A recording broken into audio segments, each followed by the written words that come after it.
Você vai fazer cirurgia de catarata e está em dúvida sobre a lente que vai ser utilizada? É sobre isso que vamos falar no Viver Bem de hoje.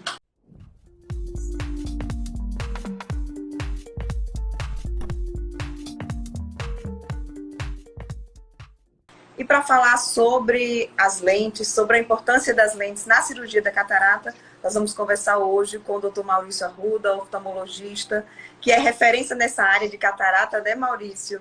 Tudo bom? Bem-vindo mais uma vez aqui ao Viver Bem. Juliana, muito obrigado. É um prazer participar. É impressionante a credibilidade que vocês têm, porque tem uma entrevista que eu dei para você, não sei nem quantos anos faz, e até hoje eu recebo paciente na clínica que... A internet tem disso, né? Os links ficam guardados e eles muito... devem pesquisar e chegam para mim e dizem, eu vi uma entrevista do senhor. Eu acho engraçado demais. Mas que Coisa tem muitos boa. anos, né, que a gente se falou, eu estava chegando em Natal na época.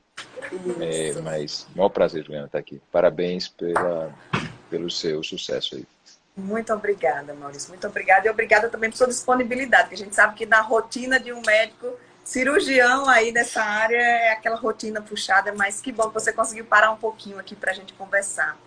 Por quê? E convidamos porque a gente recebeu uma dúvida de um telespectador exatamente sobre que tipo de lente escolher, que ele estava na dúvida se iria escolher a lente nacional ou a lente importada. Esses são critérios de escolha e a gente que vai bater um papo aqui hoje sobre o papel das lentes na cirurgia da catarata. E antes de falar sobre a lente, eu queria que você explicasse o que é a catarata, né, o papel dessa cirurgia e quando é que ela deve ser realizada. Muito bem, Juliana. É o seguinte, realmente a minha especialidade, minha prática diária é cirurgia de catarata. O que é a tal da catarata? A catarata nada mais é do que uma opacificação de uma lente que a gente tem interna no olho. É uma lente chamada de cristalino. Essa lente, com o passar dos anos, ela vai perdendo o seu nível máximo de transparência e esse processo de opacificação a gente chama de catarata. A cirurgia de catarata realmente sofreu uma revolução nos últimos anos e cada vez mais a gente fica confortável de indicar uma cirurgia de catarata em pacientes cada vez mais jovens e com menos nível de opacidade. Hoje a cirurgia de catarata é, sem sombra de dúvida, a mais realizada no mundo.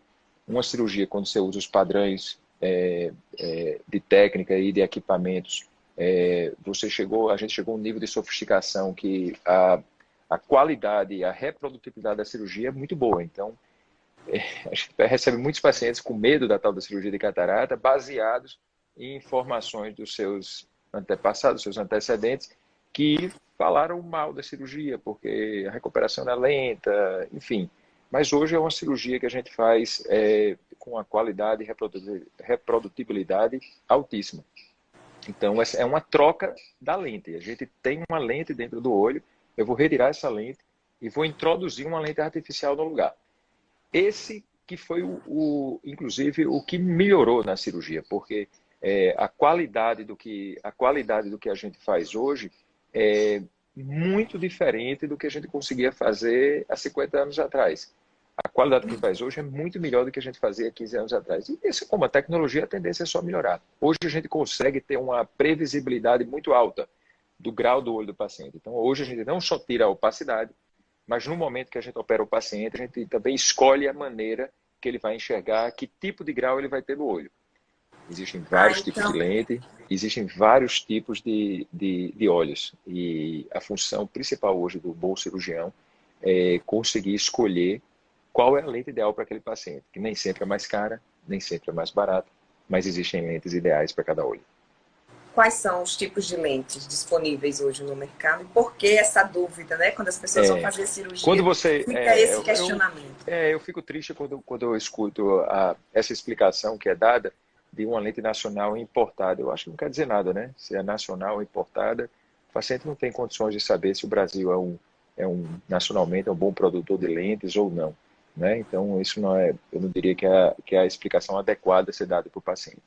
O que torna uma lente melhor do que outra, inicialmente eu diria que é o tipo do material. Se é uma lente que a gente pode implantar no olho, e ela tem uma durabilidade em teoria, de 150, 180 anos, de excelente qualidade. A gente não vai viver tudo isso. Se é uma lente que a literatura fala que essa lente, com o passar dos anos, ela tem vários casos de descentração, ou seja, a lente sai do lugar, tem vários casos de opacificação da lente, ela não é uma lente de boa qualidade. De maneira geral, quando a gente opera um paciente de catarata, a gente quer implantar essa lente e o ideal seria nunca mais você precisar voltar a mexer nessa região do olho. Lentes de baixa qualidade são lentes que descentram, elas saem do lugar e são lentes que opacificam com o passar do tempo. Isso, infelizmente, a gente conhece o tipo de material que leva a isso e a gente deveria evitar usar esse material. O tipo da prótese que vai ser utilizada é uma questão exclusivamente do médico. É o médico que decide, na verdade, que prótese ele vai utilizar. O fato da lei ser nacional importada não quer dizer nada, né? Porque tem lentes de diferentes nacionalidades. Eu posso citar aqui países como França, países como Índia, sei lá, países que você pode achar que pode produzir boa qualidade, e tem lentes de péssima qualidade oriundas desses países, seriam lentes importadas. O que importa, então, é a qualidade do material. Realmente, hoje em dia, as lentes líderes no mercado são lentes de acrílico. E na comunidade médica que atua na minha área, concorda que as lentes de acrílico hidrofóbico são as lentes que a gente tem menos perturbação. Existem lentes de acrílico hidrofílico, algumas marcas específicas que até têm uma durabilidade boa. O que isso quer dizer, na verdade? Quando a gente fala de um material hidrofóbico, a gente está falando de um material que eu vou implantar na lente e ele não vai se comunicar com o organismo da gente. Então, porque o olho é uma caixinha cheia de líquido dentro. Então, se a gente coloca um material hidrofóbico, o líquido não se comunica com essa lente. Então, de antemão, a gente já sabe que é uma lente que vai ser inerte ao nosso organismo. São as lentes hoje da minha preferência. Não quer dizer que colegas que usem alguma lente hidrofílica não tenham sucesso, os pacientes dele não fiquem bem. Mas aí é uma questão mais pessoal e que a gente vai se atendo a pequenos detalhes.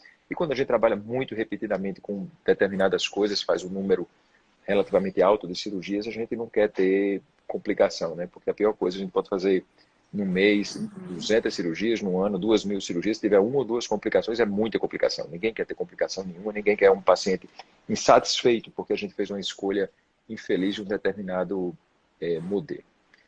O percentual, então, de complicação é muito baixo, né? Hoje é muito baixo. Se o cirurgião tiver bem equipado, bem treinado, utilizar produtos de boa qualidade, Juliana, é impressionante como não existe complicação. A gente entra anos, sai anos sem complicação. E as complicações que podem advir, se você tiver também uma equipe bem estruturada, as complicações são contornáveis. Tá certo? Infelizmente, às vezes, quando a gente tenta de maneira intempestiva, às vezes corrigir um determinado tipo de problema de uma só vez, às vezes isso não é adequado. O olho ele tem uma certa característica que a gente não pode machucar o olho ao ponto de provocar uma cicatrização, porque toda vez que a gente manipula demais esse olho, a gente pode torná-lo opaco. Então, às vezes a gente tem um limite até onde a gente pode ir e às vezes a gente tem que mudar a técnica para poder contornar o problema.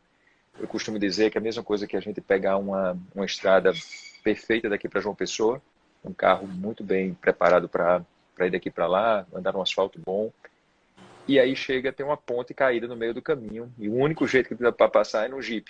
Ou a gente volta para Natal, pega o Jeep para poder passar o rio, ou se a gente tentar pegar nosso carro e passar pelo rio, a gente vai ficar no meio do caminho. É isso que às vezes a gente tem que fazer no olho. A gente, se tiver um determinado tipo de complicação, a gente tem que contornar, retornar e às vezes mudar a técnica, vai ser um pouco mais chato, vai ser mais cansativo, mas o que importa é a gente chegar com segurança ao final. Mas eu não comungo da ideia de que o paciente tem que ir para a cirurgia de catarata para ver se vai dar certo. A expectativa é que dê certo, a expectativa é que ele fique muito bem. E se eu tiver liberdade, aí sim, de escolha de tecnologias de lente que podem levar o paciente a ficar totalmente sem óculos, vai ser possível, inclusive, esse paciente parar totalmente de usar óculos. Mas isso não tem a ver com a qualidade. São duas coisas diferentes, Juliana, que eu queria separar aqui. Uma coisa é qualidade da lente. Quando a gente fala no produto de má qualidade, eu estou falando não se o paciente vai usar óculos ou não depois que operou. Eu estou falando se o paciente vai ter complicação porque usou um produto de má qualidade. Quando eu falo da sofisticação da lente, da especificidade da lente, não. Aí é uma lente também de boa qualidade, mas que vai aproveitar esse momento da cirurgia e a gente vai corrigir um problema pré-existente do paciente, que é o caso do astigmatismo, miopia e hipermetropia, e hoje em dia o que é mais comum é a presbiopia, ou seja, são pacientes que perderam a capacidade de enxergar ao mesmo tempo para longe e para perto, e hoje quando a gente opera, eu consigo restabelecer essa capacidade do paciente. Isso é o que mais anima os pacientes hoje em dia. Aí vem outras coisas associadas, que quando a gente opera o paciente de catarata, e a nossa população descendente de indígena é muito comum, a gente tem um espaço reduzido dentro do olho, que torna o olho mais propício a desenvolver uma doença chamada glaucoma, que é o aumento da pressão. E quando a gente opera esses pacientes de catarata, hoje em dia a gente consegue ajudar, não às vezes curar totalmente, mas a gente pelo menos ajuda no tratamento e na prevenção dessa doença. Maravilha. Maurício, só para a gente terminar, uma dúvida muito comum. Posso fazer a cirurgia dos 2 olhos no mesmo dia? Realizar a cirurgia intraocular, ou seja, a cirurgia de catarata é feita dentro do olho. O olho é uma estrutura totalmente fechada. Então, só para você ter ideia, o risco de infecção hoje que eu trabalho é menos do que 1 para cada 6.000 pacientes. Mas é inadmissível, totalmente inadmissível. Imagine você ter uma infecção binocular e você fazer o paciente perder a visão por causa de que você resolveu operar os 2 olhos dentro do olho. Dentro, eu falo, é dentro da bolinha do olho, porque tem gente que confunde a parte externa como dentro. Não, dentro é dentro mesmo. Você fazer uma cirurgia dessa e você obter, infelizmente, por um erro de esterilização, por um erro de material, qualquer coisa que seja, você fazer o paciente perder os 2 olhos no mesmo dia, é um absurdo, na verdade, por completo. E não é só isso, Juliana. Com o advento da tecnologia atual, a gente pode favorecer o paciente para ficar sem óculos. E quando eu opero um paciente e sei já no outro dia, eu já sei o resultado que esse paciente, desculpa, que o paciente está tendo em termos de visão, eu posso ajustar o outro olho para compensar ou para mais ou para menos esse grau. Então, esse intervalo de pelo menos uma semana, 5, 7 dias entre um olho e outro, ou 15 dias, depende da característica do médico que vai estar atendendo o paciente. Mas esse intervalo entre um olho e outro é muito bom para você poder fazer esse ajuste. Então, eu não tenho como saber no ato cirúrgico, até a gente tenta desenvolver equipamentos que não são muito bons ainda, para poder ler o grau na hora que a gente está operando, mas o que vale mesmo é o paciente no primeiro pós-operatório ou no 7º pós-operatório, no 7º dia de pós-cirurgia, ele relatando, está muito boa a minha visão de longe, mas, Maurício, eu estou com uma certa dificuldade de ver aqui de perto ainda. E eu vou tentar entender o que é que está acontecendo, está dificultando para ele ver naquela distância, e vou ajustar o outro olho para que ele veja melhor. E o conjunto dos 2 olhos faça ele ficar feliz. O local da cirurgia é na própria clínica? Eu sei que o Instituto de Olhos tem toda essa estrutura. É na própria clínica que vocês fazem a cirurgia? Então, a cirurgia oftalmológica ela é altamente especializada hoje em dia. E aqui em Natal, salvo engano meu, eu acho que todas as cirurgias de catarata são realizadas em ambientes apenas oftalmológicos.